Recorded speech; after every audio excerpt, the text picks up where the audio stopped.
In today's show, we're looking back at Sunday. There were 13 games on for some reason. We're going to talk about those games. Michael Bolton. Thanks, Josh. It's Michael Bolton here, and it's time for another episode of the Locked On Fantasy Basketball Podcast. Let's get to it. Let's get to it, indeed.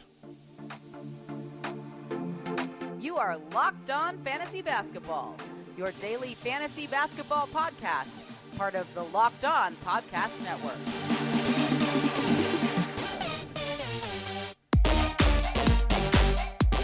Hello and welcome to the Locked On Fantasy Basketball Podcast, brought to you by Basketball Monster. My name is Josh Lloyd, and I am going straight to DVD. I am also the lead fantasy analyst at basketballmonster.com, and you can find me on Twitter, as always, at redrock_bball, on TikTok at redrock_bball, and on Instagram at Locked On Fantasy Basketball. Today's episode is brought to you by Prize Picks. First-time users can receive a 100% instant deposit match up to $100 with the promo code LOCKEDON. That's prizepicks.com, and the promo code is locked on. Thank you for making Locked On Fantasy Basketball your first listen every day. We are free and available on all platforms. There's no real major news I need to talk about that doesn't involve anything that's going on in these games. So we're going to get straight into what's happened in the waiver wire, but more importantly, we're just going to get into these 13 games that we're on. So, let's get it on, Gilly. All right, over the last 48 hours, these are the most common waiver moves that have happened. The most added players, a lot of it is for the back-to-back for the Mavericks. Timmy Hardaway up 31%, Jaden Hardy up 20%. Okay, Reggie Bullock up 9%, Maxi Kleber up 8%.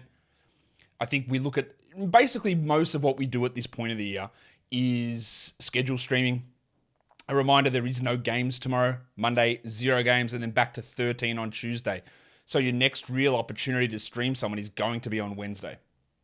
Quentin Grimes up 13%. He does seem to be the biggest beneficiary with the absence of Julius Randle. Dan Gafford up 12%. I do believe he should be on a roster with the illness to Porzingis, but also just the other injuries to Kuzma. Gabe Vincent up 10. That was mainly for Saturday, I'm guessing there. And then Hartenstein up 8%. Another guy who's been playing really well. I don't really think it's anything to do with the absence of Randle. They're just playing him ahead of Mitchell Robinson. And I don't, it's not that he's taking Randle's minutes or that he's taking Randle's position. He's just playing over Mitchell Robinson. But because those two things are happening at a pretty similar time, I think a lot of people are thinking that it's because Randle's out, and I don't really think it is. If you look at the most dropped players, it's all Celtics, basically, because they were done on Friday. They don't play again until Tuesday, and if your finals finish today, you didn't need to have them. So White, Smart, Horford, Rob Williams, Jaylen Brown, Malcolm Brogdon, the most dropped players. Good. That's what they should have done. Josh Richardson was dropped because he was a quality game ad for last week. He wasn't very good in those games, but he got some volume in. He does not need to be held. And then Devin Vassell has been dropped in 8% of leagues as well. And I totally understand that. The ins and outs, well, mainly outs. It's just you can't rely upon him or Keldon or Sohan. I don't really think we need to hold those players. Collins a little bit different, but I still think he's going to be in or out. We've got a little bit more data on some of the fake injuries for a few teams today. Fake. So we'll go through those as we go through those games. That just brings us, because there's 13 of them, we've got to talk about them. Let's go first one. It is the Toronto Raptors and the Charlotte Hornets. The Raptors get the win. They needed to get that win. 128-108, the final score. Still no Gary Trent or Will Barton. And then late in this game, the Jedi, OG Anunoby, he went to the locker room. But what about scarves? OG. Balenciaga Stop, ones. OG. You better stop, OG. We hope he's all right, because he had 23-7 with 5 triples on 69% shooting. Giggity. But there's really not huge amounts to take out of this from the Raptors. Siakam was great, 36, 7 and 7. VanVleet just drops 20 assists on you. 20 points, 20 assists, 3 steals. You don't get many 20-20 games with assists, but Freddie dropped that for you. Pirtle had 16 and 9 with 4 blocks. Big game from him. While Barnesy was really good last game, and then 12, 3 and 3 doesn't really cut it. It's not bad, but it's not that it doesn't cut it. It's just not as good as last game. 2 steals and a block for him. Boucher would be the one to watch if Anunoby is out. I would imagine he pushes into the 20-plus minute zone. Jeff Doughton's getting minutes with Trent and Barton out, but that doesn't really apply to many leagues. And then Koloko played 16 minutes here and had a block. But relying upon Koloko, Achua, and Boucher while those 5 starters are healthy is pretty tough to do. But if OG is out, not that Boucher would necessarily start. He might, but he would be an interesting option, I think. For the Hornets, Not a shock to me that they ruled PJ Washington out after suffering a foot sprain last game. They, of course, as they do, they listed both him and Kelly Oubre questionable before the game. They will continue to do that rest of season, and I will continue to suggest that they're not going to play. I think Oubre is done. I think Hayward is done. I think Rozier is done. I think Washington is done. I'm not sure about Dennis Smith, who's missed the last couple, and he was out in this one as well. And then we got the word from the Hornets, like last week, they were going to run this interesting rotation where we play the two centers and rotate them on.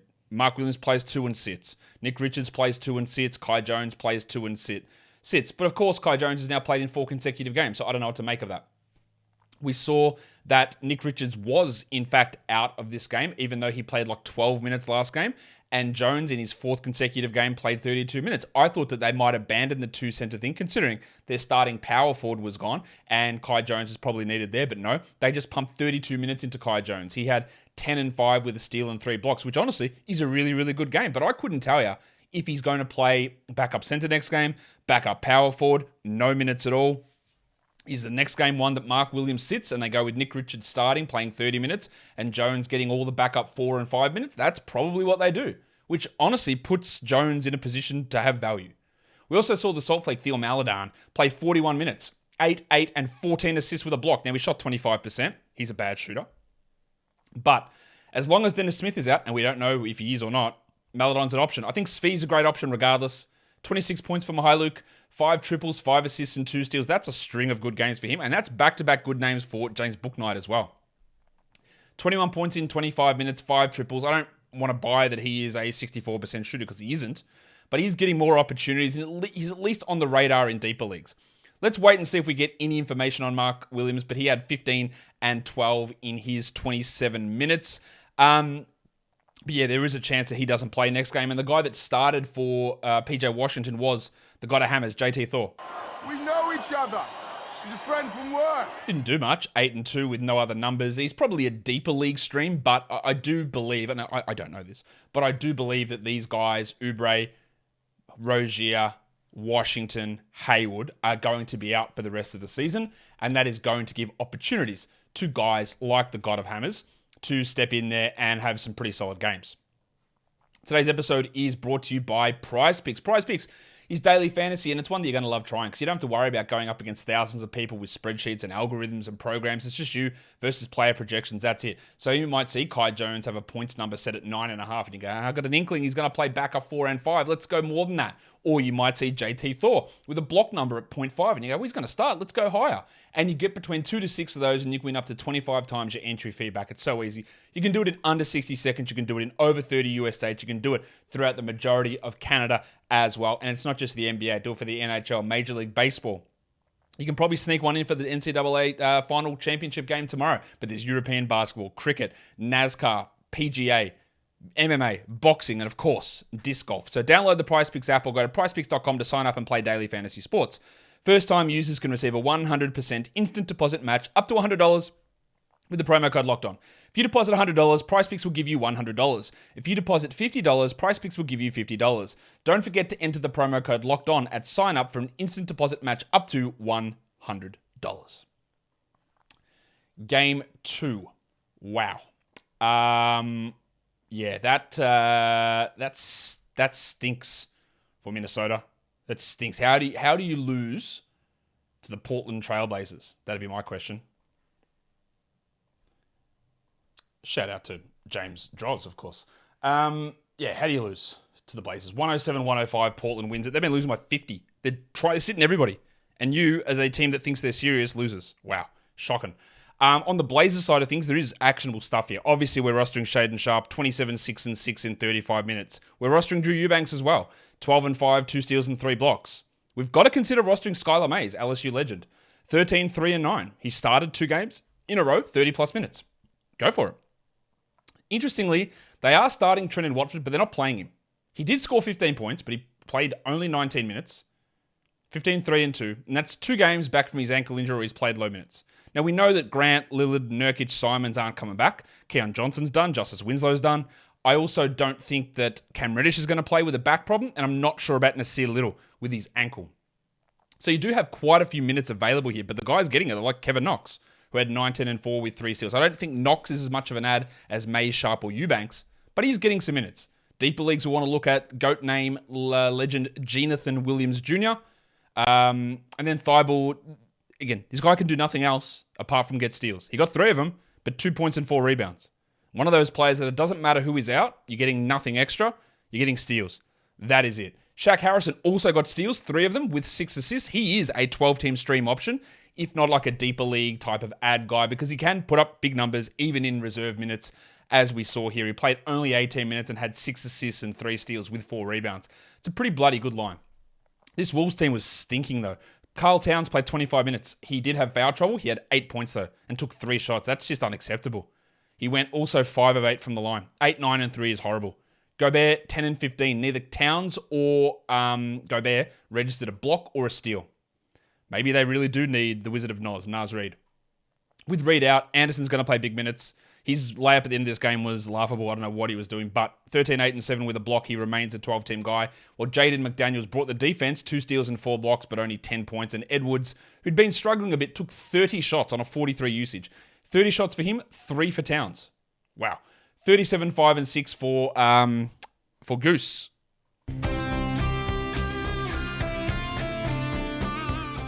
Gobert had 10 and 15, Conley 11, 4, and 6. But I don't think there's much actionable here, except we feel more secure in the value of Kyle Anderson's role, and we feel less secure in the future of the Minnesota Timberwolves, who had been playing really well up until this one. The Utah Jazz and the Brooklyn Nets. The Nets get a hard-fought victory, 111-110. The Jazz, for some reason, they brought Lauri Markkanen back and played him 35 minutes. So now he's like sat 2 games, played 1 game. Sat 2 games, played 1 game. Is that what they're going to do? There's 4 games left. Does he play 1 more game this week? I honestly don't know, because I don't... Like, that pattern's very strange. It wasn't like, well, he got better and now he's back, because he got better in the middle of that and played, and then was out again for 2 games and then came back. It feels shenanigan-y, so I'm thinking that he probably sits next game. We keep rolling Horton Tucker. He is putting up big numbers, 32, 4, and 8 for him. Chris Dunn, 13 points, a 111, 3 assists. He's a 12-team league guy. And Olynyk played 33 minutes, 7, 15, and 5. I don't know that he continues to go the rest of the season, but Walker Kessler suffered a head injury. I worry that if it is a concussion, he's done. That's the end of his season. And that would mean Olynyk probably gets a little bit more value. And you also, amazingly, will have to pay attention to Udoka as a BUK. He is not an NBA-level player, but he's probably going to start. And then there is Damian Jones as his backup. Now, as a BUK had 4 rebounds in 14 minutes, nothing else. But he can very much be a Biyombo 10-10, 3 blocks player on 80% shooting, which can be useful enough. So we've got to watch that Kessler situation. Abaji had 19 points in his 29 minutes with 2 threes, but again, he remains extraordinarily empty for fantasy. You don't see anything else really in those counting stats. It does help him when Markkanen's not there, which I do expect to happen in these coming games, but there's a lot of confusion. Clarkson's done, Sexton's done. Forget them. They're finished for the season, in my opinion. Markkanen, I think it's going to be wishy-washy, back and forward sort of stuff. For the Nets, Dinwiddie, 17, 4, and 12, strong game there. While Bridges brought another 30-point game, 39 minutes, but it took 36%, well, 25 attempts, 36% shooting. That's some of my worry with what he brings next season. Is he going to be afforded 36 usage, number 1? Is he going to be on this team, number 2? And B, can he keep up really high efficiency with this usage and keep up defensive stats? Well, he brought 3 steals here. 37 and 2 with 3 steals is a great game. But you just worry a little bit about that field goal. He also got to the line 13 times, hit 11 of them. That's excellent. This is a bloke who averaged, I think, 2.7 free throw attempts last season, and he's dropping in 7, 8s, 9s regularly. Cam Johnson, 18 and 6, pretty strong game there. While Finney Smith stepped up on their last game, which was Friday, and did nothing here. 8 points with 2 blocks, and Royce O'Neal only the 19 minutes. He did have some foul trouble, so that's likely why he was reduced. While Cam Thomas, just the 9 minutes for him. Claxo had 14 and 7 with a couple of steals as well. Not a huge amount to really take out of that game, I don't think, from the Nets' perspective anyway. The Memphis Grizzlies and the Chicago Bulls. I don't know how the Bulls came back. Well, I do know that the Grizzlies just turned it over a million times. But the Bulls win this by 21. Jaren had 31 and 8 with 5 triples. You'd be shocked to know he had 5 fouls also. Ja Morant, 17, 10 and 10. Would you say Ja Morant's fantasy season's been a success or a disappointment? I'd say probably a disappointment. He's outside the top 50 for the season. Some people were drafting him end of first, start of second. Now, in points leagues, that makes sense. But people were doing it in category leagues as well. It's always really important when you go into drafts and you see lists of people that you understand what the lists are based on. And Jars nearly always tends to be based on points leagues, and then you overdraft him in category leagues. Desi Bain had 21, 5, and 4. Pretty solid game. While Brooksy, 14, 4, and 4 for Dylan Brooks. It wasn't a great game from Xavier T. Illman, but he played 30 minutes, and that's the important thing. 6 and 8 with an assist. So I think we hold on there. While you can drop Tyus Jones, who played just the 17 minutes. Get that garbage out of here! With everyone healthy and playing, Jones doesn't have that role. For the Bulls, they were good. Levine was great. 36, 3, and 9 for the skater boy. Really low usage for Vooch. 13 and 10 on 15% usage is pretty bad, but good double-double. And DeRozan had 31, 5, and 7. But the guy I'm very interested in on this team is Kobe White. He's playing well. He continues to play well. He's now inside the top 100 over the last week. He had 19, 6, and 4 with 2 threes. And he's clearly the best option out of him and Caruso and Beverly and Dosunmu. He's probably worth a 12-team look. Caruso, much like Thibault, you get defense. 3 steals, 2 blocks, that's it. Beverly's not even bringing that. 2, 2, and 3, so we can jack him off. And Dosunmu's playing 18 minutes is the fewest minutes out of everybody of that group. It was a solid enough Patrick Williams game. 12 points, 2 threes, 3 blocks. That's really good. But we just know that he's an emergency. Hey, maybe this guy can get me some blocks sort of a player versus a guy that we just have to hold on to in all circumstances. That wouldn't make a ton of sense to me to do that. Today's episode is also brought to you by Built Bar. Built Bar is the best tasting protein bar ever. You know that. When you go to the gym, you want protein because it's important, but sometimes those protein bars, they taste disgusting. We know this as well. They taste like it tastes like medicine. Like, oh, all right, I've got to get through it. Because I've got to get my protein in. Well, what if I told you the Built Bar tastes bloody good? It tastes like a candy bar and it's low in calories. It's high in protein, like 17 grams in a bar, 130 calories, low in fat, low in sugar. It tastes like you're having a sneaky treat, but you're actually having some sneaky protein. What a great way to get those macros in. So go to built.com. Find your favorite flavor. I recommend cookies and cream is the best, but all of them are goated. So you can go grab all of those different flavors. You can go to Walmart also and see some on the shelf, even in Sam's Club. Built Bar is there. So get the Built Bar difference. Get the protein bar that tastes like a candy bar. Get the protein bar that is built different. Let's look at the Washington Wizards against the New York Knicks. 118 New York, 109 Washington. No Porzingis, no Beal, no Kuzma, no Morris. Beal and Kuzma are done. Morris, debatable. Porzingis was an illness. I think he might be done, but I wouldn't drop him. The others are... Morris is fine to drop if you wanted to. And then Beal and Kuzma, I think, are done. I don't know that, but I think they're done. Corey Kispert, stepping it up with scoring and usage. 29 points with 4 threes. There's nothing else. 3 rebounds and 0s all across the board. But he's getting usage and points and threes, and that's useful for us. Avdia, 9-3, 5-3 steals and a block, a must roster, as is Delon, 8, 5, and 7 with 4 steals, and Gafford as well. Only 4 and 7, but had 2 blocks and shot 100%. We got a good game out of Jordy Goodwin in this one, 11, 7, and 6, but I don't think I'd really trust that. And the guy to watch, and I've been saying this for a little bit of time, because they're going to say, man, we aren't that dumb that this guy can't play in the NBA, picking him at number 10, so let's see what happens. It's John Davis. 30 minutes as a starter. Interesting, they started him. 16 and 6, 3 assists, 2 triples. Now, the line would have been fine if he didn't go 2 or 4 from the line. But otherwise, that's all right. That is worth putting onto your streaming board. It's worth considering. I'm not sure that he's a must-roster player, but it is pushing up. And it's pushing up into a situation where we can consider him an option for us. As much as I think Goodwin's a better player, I think we'll get more out of Davis because we'll just get more force-fed towards him. And that's going to make him useful. For the Knicks, Josh Hart had to leave this one, but he was fine. So just don't be worried there. 2, 6, and 3 for him. There was, of course, no Julius Randle. Hartenstein had 9 and 8 with 2 steals and a block in 22 minutes, but Robinson played 26. So when I was talking earlier about Hartenstein being added in lots of spots, it wasn't a Randle thing. It's just a choice between Robinson and Hartenstein. Now, they both can be useful. Robinson, 8, 11, 2 steals and a block. Well, Hartenstein, 9, 8, 2 steals and a block. Good numbers for both. Brunson, 27, 3 and 8 with 3 steals. The Knicks, I think, are pretty locked into their seeding, and that could mean that guys who are dealing with some injury issues, like Brunson, might sit. So that's just something to watch. Just watch that one. Obi Toppin, 33 minutes. Now, he hadn't been getting those minutes in the 2 games prior with Randall out. 21 points, 2 steals, a block with 3 threes. Try again. Yeah, no, that's right. 21, 2 steals, a block, and 3 threes. That's a really good game. I wouldn't prioritize him like Quentin Grimes continued to do his things. 41 minutes. 27 points, 6 dribbles, 5 assists. I didn't see this coming from Grimes at all. I didn't think they just leaned so heavily into this. But the other thing we have to remember here is that Rowan Barrett was out. So that enabled more from Toppin because when Barrett played, they just give Barrett minutes at power forward. So while it's fine to look at Grimes, it's fine to look at Quickly, who started for Barrett. He had 22, 6 and 5 with 3 steals. The Toppin one, I think, is likely because Barrett was out and not because Randall was out. Randall has an impact on it, but I think the extra minutes came because Barrett was out. So if you are going to make an ad, that's probably what I think happened there. The next game we take a look at, the Detroit Pistons. They lose to your Orlando Magic. 128-102. Apologies to Pistons fans. You've got to watch whatever this is this team's dishing up and has dished up for 3 years with a front office and coaching staff that has no vision whatsoever.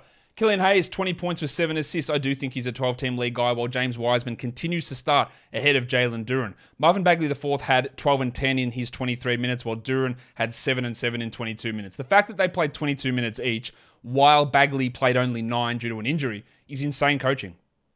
I don't know. Well, it's Dwayne Casey. It's all insane. This Durant thing, and they're just trying to see what Wiseman's got. I'll tell you what he's got. Nothing as good as what Durant's got. You don't want to see what Durant could give you? The 19-year-old player who's better than the guy that you've put in ahead of him. You don't worry about team morale or connections with Ivy. Nah, you don't worry about any of that stuff. That's good. It's really hard to consider Wiseman or Durant a 12-team must, given the way that they're botching this. Ivy had 14, 3 and 6 in 31 minutes. Not a bad game from him. He is getting by as a solid 12-team league guy, but the shooting's always going to be a problem. 29% stinks. While Isaiah Livers had 10 and 6, that's not bad. We don't get too excited there. With Bagley out, and Bagley was dealing with a neck issue, he played only 9 minutes. I don't know whether he plays the rest of this week. They started Eugene Omoruyi. He had 19 in 28 minutes. It's probably a deeper league one, but he took 17 shots. You might suggest that Eugene Omoruyi taking 17 shots is probably a few too many when Durant and Hayes and Ivy and Livers are all on the team. Or even RJ Hampton. You probably don't want to give those minutes to Omoruyi, but there you go. All shots, but here we are with Eugene doing that and obliterating field goals. I would have doubt that Bagley plays. Again, why push it? But who knows? Who knows what they do on this team? Nothing that happens here makes sense. Corey Joseph continues to be somewhat productive, 8, 2 and 5 in 21 minutes. That's okay, but I don't think it's anything that we need to get massively excited about. But as a streaming sort of a situation, fine. The Magic, Suggsy, 26 minutes, 18, 2 and 2, 4 steals, a block, 4 triples. It's an amazingly good game. But we know what Jalen Suggs is like. He's probably going to score 2 points on seven shots next game. If we got this every game, then obviously that's awesome. But the consistency in shooting just isn't there. We had Franz Wagner going 16, 5 and 8 with 3 steals. We had a pretty bad game from Paolo going, 4 of 11 from the line, sinks you, it kills you.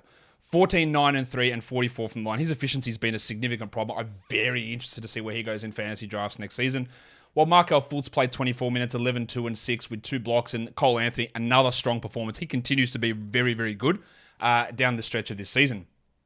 We only got 23 minutes for Wendell Carter. He still had a good game, though. 14 and 9, 3 threes, 3 steals, and a block. And they played a little bit of Mo Wagner and Goga Badadze together. Both of these guys played 18 minutes, and both of them were productive. So they both at least move on to the streaming list, probably more suited for deeper leagues. But this was just a shit show game with...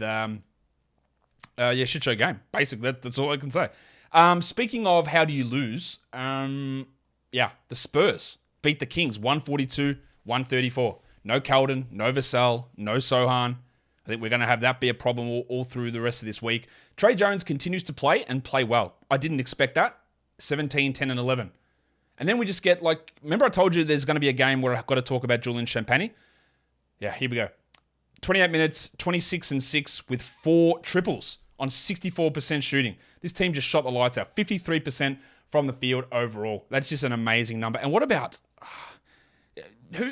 some of this stuff that happens in these games, you can't believe... Dominic Barlow. What the hell?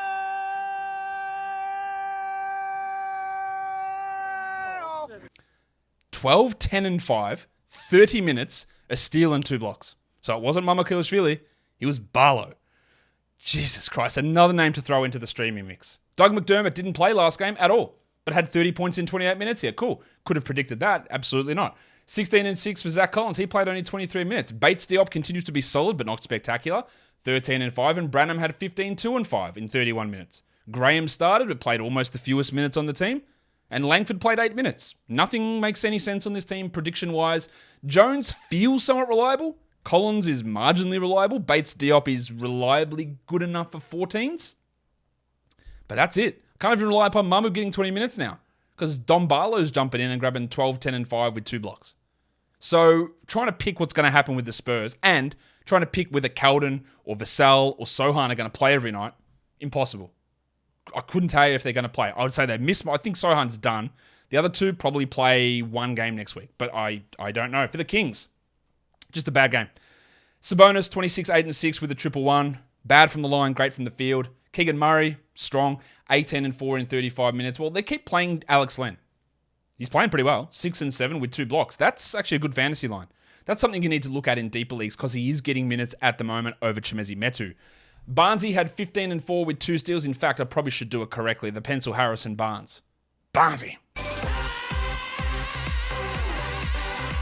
And that's just mediocre. While Vanderpants had 13, 4, and 3, Kevin Huerter in 36 minutes. Malik Monk was a scratch. 9 minutes into the game, we got the announcement, oh, by the way, Malik's not playing. I went, fair enough.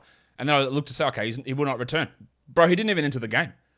They said he got some soreness in warm-ups. Could have told us, maybe a little bit before that. But he didn't play. He's not reliable enough anyway. Look, in terms of consistency of minutes, usage, production, you can't really rely upon him. De'Aaron Fox had 28, 4, and 4.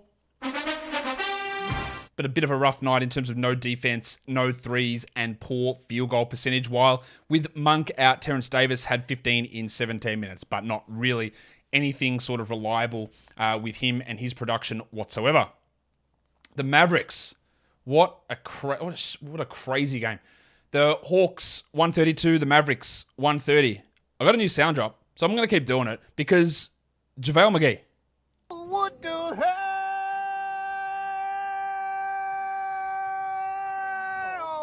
McGee, I think, played 0 minutes in the first half.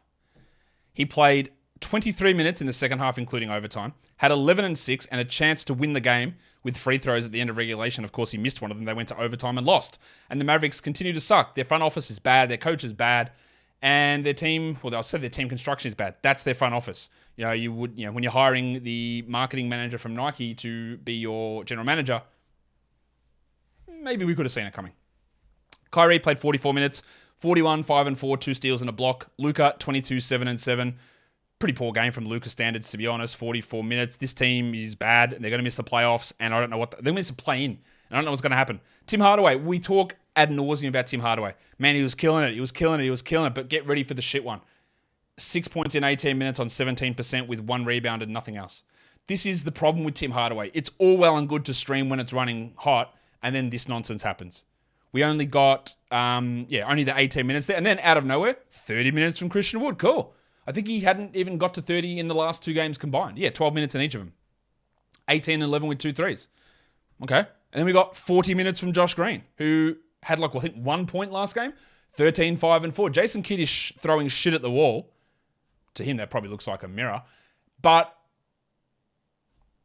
nothing's coming of it. It's really hard to understand what's going to happen with Green, Wood, Bullock, McGee, Powell, Hardy, Kleber, Bertans, Hardaway, every game. I don't know what's going to happen. It's going to change all the time. So relying upon any of these guys, like Maxi Kleber, who'd been playing 30 minutes a night, played 8 and had 2 points. Cool. He was a minus 20 in those 8 minutes, so fair enough. But there's just so much inconsistency with the playing time. And McGee, who just been fiddling with his dick on the bench for basically 3/4 of a season, comes out and plays 23 minutes. They're bad, and it is really hard. I wouldn't be adding Green or, I'd be fine dropping Hardaway, but I wouldn't add Green because of this. I wouldn't be looking at McGee as an ad, but who knows? Who knows what happens? For the Hawks, Trae Young hits the game winners. 24, 3, and 12 for him. Murray had 25, 7, and 4. And the big fella, the Kerner, Clint Capella. That'll plan. Lisa needs braces. 14 and 11 with 2 steals for Capella. Okongwu continues to play 20 minutes, but 14, 5, 2 blocks. The productivity of Okongwu has been amazing. Bogdanovic scoring all right, but very limited in other spots. 16, 2, and 2. I still don't think that he's necessarily must roster, but with DeAndre Hunter out, we got 38 depressed penis minutes. Sadiq Bey had 13 and 8 with 2 steals. He's at least a viable stream in the scenario where Hunter's at. And I think Hunter might miss the rest of this week. But this is like prime John Collins. 34 minutes, 18 and 10, 4 triples, 2 steals. We love that. He hasn't been particularly good, but that is really strong to get back in business there. The LA Lakers and the Houston Rockets is the next game we take a look at here. The Lakers win this easy, 134-109. D'Angelo Russell was out after halftime, but they said it was precautionary because they were playing the Rockets, so he'll be fine. He was replaced by Dennis Schroeder in the starting lineup, who had 1 point. We're obviously not adding him. And basically just looking at the box score, or what do you take out of it? We got 30 minutes out of Anthony Davis, 40-9 with 2 blocks. LeBron had an 18, 10, 11 triple-double. We also got a very good Rui Hachimura game. 25 minutes, 20 and 12 with 3 blocks. That is an amazing game from Hachimura. I don't care. I'm not adding him in 10 or 12 or 14 team leagues, but that was good. Reeves also continued to play well, 18, 1 and 8, while Troy Brown was almost out of the rotation last game and then had 7 points, 2 steals and a block in 26 here. But I really don't know how much we take out of this game considering the Russell absence, which wasn't really necessary, and the blowout nature of it, the low minutes for LeBron and Davis. It's hard to get too worked up about too many of the things we see there. For the Rockets, KJ Martin copped a hit in the head, but he was fine. 11 and 5 in 28 minutes. And it's just the starters playing big minutes. Şengün, 18, 15, 5, 2 steals, 3 blocks. Love that. KPJ, 20 and 3 with 6 triples. Love that. Jalen Green, of course, he shot terribly, but 24, 3 and 7, and 8 of 8 from the line. He's had some nights where he's been brutal from the free throw line, but that was good. Jabari Smith, 14 and 6. Not a bad game for Smitty. And then there's not much else. The only guy we really care about here is Tari Eason, who had 9 and 8 with a steal on 29%. His field goals have been disgusting. I don't think you need to hold him with the way they're using him, with the way he's playing. Just not good enough. So we move on if you do, or if you are still holding onto Tari. Tank season. The Phoenix Suns get the win over the Thunder, 128-118. Durant, after that rusty first game back, he's been great the next two. 35, 5 and 5 with 2 blocks. Booker, 22, 5 and 10. 19 and 11 with nothing else for Ayton, and Chris Paul had 16, 3 and 8. And that's really where it ends for this team. Campaign was limping around a bit. He only played 9 minutes, so watch that one. Okogie played good minutes, but this is more realistic of an expectation for Okogie. 4, 3 and 2 with a block. I don't think he's a 12-team league guy, nor is Torrey Craig. Obviously not is Biyombo or Wainwright or Warren or any of those guys. We did see Landry Shamet get some minutes with Payne hobbling. He played 12 minutes for 7 points, but we don't really care. For the Thunder, Shea banged his knee. He played through it. He was limping around a bit. He says he's fine, but let's watch that one. 39, 3 and 5 with 2 steals. He was 17 of 17 from the line, which is crazy. While Pig Williams, Vietnamese legend, had 7 and 8 in 20 minutes. And the Bronco, 12, 3 and 2 with 3 steals. An off night for J-Dub with his shooting. Broncos country, let's ride. Midwest, Dylan Brooks had 14 points on 29% shooting with 2 threes and 2 assists. Just continues to be one of the worst offensive players in the NBA, Lou Dort. Nice points league guy, struggles to be a category league player. Well, they went back to Dario Saric here. I thought he played okay, 14 points in his, 8 points in his 14 minutes. Well, Isaiah Joe played 22 minutes and didn't deliver what we needed. 7 points with a triple there. Giddy was all right, 16, 9 and 8, but nothing particularly interesting, I don't think, to write home about. Aaron Wiggins was all right, I thought. 14 points in 22, but nothing that I think we need to look at and go, well, yeah, you've got to make sure you go grab Wiggo or anything like that. All right, we're getting through them. The next one. Big game, this one. The Sixers fall to the Bucks 117-104. As usual, not a Dr. Rivers. Made some questionable coaching decisions at times.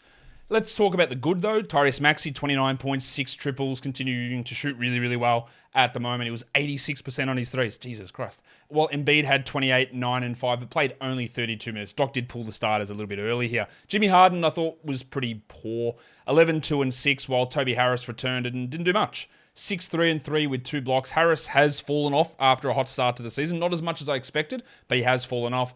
I thought Paul Reed continues to be impactful, and it continues to baffle me when Doc doesn't play him. He played 13 minutes here, 8 and 10, but they went for a stretch without Embiid or Reed on the court, and they got cooked in that time. Just bad coaching. The conundrum with DeAnthony Melton returned, 3 points in 22 minutes. What do you do? If someone sits out, he's great. Sometimes when everyone plays, he's great. Sometimes if someone sits out, he's bad. He's actually 164th over the last week. He's 97th over the season. I think you want to hold him, but I also get it if you don't. Because when they're healthy, there's more of a risk of stinkers than there is of big games. And we're at a stage where we're not holding for, well, what if happens to two weeks' time or someone gets hurt down the stretch? You're trying to get shit in now. And I think every game that he plays, if we're going to say, is it going to be a big one or a small one, the likelihood would tilt towards being a small one on each night, which is not a particularly encouraging situation. Not much else going on there with that game. Daniel House had 10 points in 9 minutes for some reason. For the Bucks, Yanni was in a little bit of foul trouble. Giannis, and he took a tomato. And of course, he was shit from the line. He was 7 of 13, but 13, 14, and 6, a steal, 3 blocks, 77 from the line is amazing. Holiday had 18, 3 and 3 with 4 steals. Punchbob played 28 minutes. Interesting. Punchbob played 28 minutes. They took Connaughton out of the rotation, and that is helping Portis' minutes. Because Connaughton was getting his 21, 22, and now he's not. So there's a lot more minutes here for Crowder and Portis to play there. Crowder actually he was shocking, 0 points in 17 minutes, but it gave more for Portis, 18 and 5 with a steal and a block. And Portis had been sort of phased into an 18-minute role, but the absence of Connaughton helps. Lopez, 21 and 6, Middleton, 19, 3 and 9. That's sort of just doing what they do. And there's not much else there. Javon Carter chipped in with 6 assists. Grayson Allen sprained his ankle. He played only 20 minutes, 2 and 5. Obviously, he's been an interesting threes and steal stream, but we go ahead and drop. We don't know if he's going to play, but there's no real value in holding on to a Grayson Allen in this type of scenario. All right, we'll do the next one. It is the Indiana Pacers and the Cleveland Cavaliers. The Cavs have just one more win that they need, or a Knicks loss, and then they can secure home court in the playoffs. So yeah, I think they'll be able to do that. They play the Magic on the next game. 115 Cleveland here, 105 Indiana. Of course, Miles Turner was out, as was Halliburton. They keep listing Turner questionable. And I keep telling you he's not going to play, and they keep frustrating me, go, maybe. But what they are doing is rotating starting centers. Today it was Isaiah Jackson's turn. Now, that is the case until it isn't, and we'll see if that isn't anyway. But it doesn't actually matter, I don't think, because coming off the bench, Sticks was still pretty good. Stand by your man. 27 minutes, 12 and 8 with 2 blocks. Jackson had his 2 blocks, but only 3 points and 2 rebounds there. He had some foul troubles that helped Smith. I think both Jackson and Smith are 12-team worthy guys. Mathurin had 19 and 9 with 2 blocks. He's getting a ton of usage here with these players out, while Buddy Hield's minutes keep coming down. He's playing every game because he's so cool. He has to play every game, but 10 points in 23 minutes with 2 steals for Hield. Nwora is a 12-teamer, 15 and 10 with 2 threes. Neesmith oscillates. Not a bad game, 14 and 6 with 3 threes, but 3 of 6 on the line hurts, and he's just too inconsistent for me to rely upon. I'd much rather try Nwora than Neesmith. While McConnell played 30 minutes last game and played 19 here. Now, you wouldn't know it from the line. 16, 2 and 5 is great. And he is still streamable, as is Nembhard, who had 13, 2 and 8 with 3 steals. I think this will be basically their guys they use every game here. Don't expect Turner, Duarte, or Halliburton to return. And you might get some shenanigans with starting with Smith and Jackson, but I think this is basically what they're going to run with similar sort of minutes as we move forward. For the Cavs, Don Mitchell played 40 minutes. That seems like a lot, but he got it done because he is, as they would say, good. He's Don. He's good. 40 and 6 with 3 steals, while Mobley, the old koala, Eucalyptus Ev, 14 and 16, 4 assists and 4 blocks, continues to look great. Jarrett Allen returned. He played just 27 minutes, 15 and 7. I wouldn't be too worried there, while Garland had 20 points, 6 assists and 2 steals. They made a change to the starting lineup, but it didn't change much because Dracarys LeVert moved to the bench, but still played 33 minutes. 15 points, 3 rebounds, 4 assists and 3 blocks. Wow, that is a surprise to be sure. A surprise to be sure, but a welcome one. With him moving to the bench, Okoro was out. They moved Dean Wade into the starting lineup. He had 5 and 5 in 27 minutes, Wadey. We don't have to worry too much about that. But guys like Osman, why did I say it that way? Osman played 9 minutes, Stevens played 12, and Okoro is probably going to step back in, you would think. But they have such little fantasy relevance that it doesn't really matter very much at all. Just an interesting change that didn't actually impact LeVert at all. And it was solid enough. He's at least a points league guy in 12s. And in category leagues, he's borderline, but you have to know that there's going to be inconsistency and there's going to be issues that he provides pretty regularly. All right, let's do the last one. The Golden State Warriors and the Denver Nuggets. The Nuggets win without Jokic, 112-110. On the Warriors side of things, they made a change to the starting lineup. John Kuminga moved back to the bench and Kevon Looney started and provided an excellent source of rebounds, as he does so often. 6 points, 14 boards, a steal and a block. Clay had 25, 5 and 4. Steph, though, not as good. 21 points, 29% shooting, 2 blocks, 4 assists. Not a great game from Steph, but it was a great game from the big Ragu, Dante DiVincenzo, who'd been hovering around the 23-minute mark for about a week or two. And then he dropped in 18, 13, and 4 with 2 steals on 67% shooting, and I just go, okay, cool. How am I supposed to know that? They went to only 20 minutes of Jordan Poole, who had foul trouble. That helped DiVincenzo. Poole had 17, 2, and 3 on 54%, but 4 fouls. But I wouldn't run to this and go, oh, look at Dante. That's great. I'm going to go re-add him. We did have Draymond have 4, 9, and 7, which is okay. And Kuminga, if he's back on the bench, we drop him. 9 points, 2 steals, 1 rebound. He's a good field goal percentage option. He had 60% here, but not much more than that. Gaz Payton, only 11 minutes for the doctor. For the Nuggets, no Jokic. They started Jeff Green at center. 26 minutes, 10, 4, and 3, because they don't trust Tom Bryant because he's bad. They don't trust DeAndre Jordan because he is also bad. So you know who they ran like as a small ball center? Peyton Watson. You know who that is? First round pick who averaged 3 points per game for UCLA last season. This is 2 big games in a row from Peyton Watson. 8 and 5 with 3 blocks. I would suggest that he has probably found himself a rotation role here. He's been awesome. Same with Christian Brown, who had 6 and 5 with 2 steals. Now, they don't stand out as big fantasy guys, but the way they played in this one, I thought was impressive. It was super impressive. Without Jokic, there's a little bit of something there with Watson. That's an interesting dynasty guy. The headmaster, Jamal Murray, 41 minutes, 26, 3 and 8, 2 steals, 2 blocks, while Maga Porter Jr. had 29, 11 with 4 threes. Both of these blokes stepping up big time with Jokic out. While the Shark had 14 and 4 with 2 steals and a block. That is, of course, Bruce Brown. Not a bad game from Aaron Gordon, if you ignore the percentages. 13, 10, and 7 with 2 steals, but 33 from the field and 1 of 2 from the line. Hurts. He's actually been pretty bad for fantasy recently, outside the top 120 now on the season, outside the top 200 over the last week. I think we still hold him. While KCP struggled, he got 3 steals. That's great. But 21 minutes, he had an ankle problem. He did return to the game. 3 points in 21 minutes with 3 steals. He's also really struggling.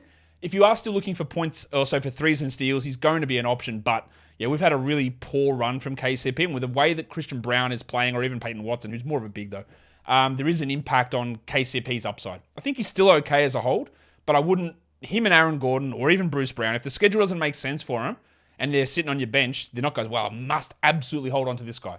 I don't think they're that level of guy, especially with how they've been playing, although Bruce Brown was good today. The lines of the night. The monstrous line of the night goes to Pascal Siakam. Your waiver wire is Svi Mykhailiuk. The young gun is Alperen Şengün, and the dud of the night, of course it is. It's Tim Hardaway Jr. Your top 10 players in category leagues for today. Number 1 is Siakam, followed by Kyrie Irving, Kevin Durant, Zach LaVine, Fred VanVleet, Anthony Davis, Giannis Antetokounmpo, Shai Gilgeous-Alexander, Jamal Murray, and Jaren Jackson Jr.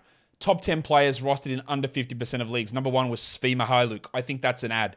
DiVincenzo, not interested really. Jalen Suggs look great, but I don't feel like I can 100% trust that. Maybe we add, maybe we don't. Dominic Barlow, no. Julian Champagny, no. I don't trust it at all. They will have games where they pop off and games where they do nothing. So I don't really think they're worth it. Obi Toppin was good today. I think that's more a factor of RJ Barrett being out versus Randall, so be cautious. Rui Hachimura, that was a weird game. Doug McDermott, absolutely not. Kobe White, yes. And Corey Kispert, yes. They are 12-team options, I think. Your top 10 players in your points leagues today. Number 1 was Giannis, followed by VanVleet, Irving, Siakam, Anthony Davis, Şengün, LaVine, Gilgeous-Alexander, Don Mitchell, and Kevin Durant. And that, guys, will do it for me today. Don't forget, follow this podcast on Apple Podcasts, Google Podcasts, Stitcher, Spotify, and on the Odyssey app. And if you're on YouTube, you thumb it up and leave those comments down below. Guys, we are done here. Thank you so much for listening, everyone. See ya.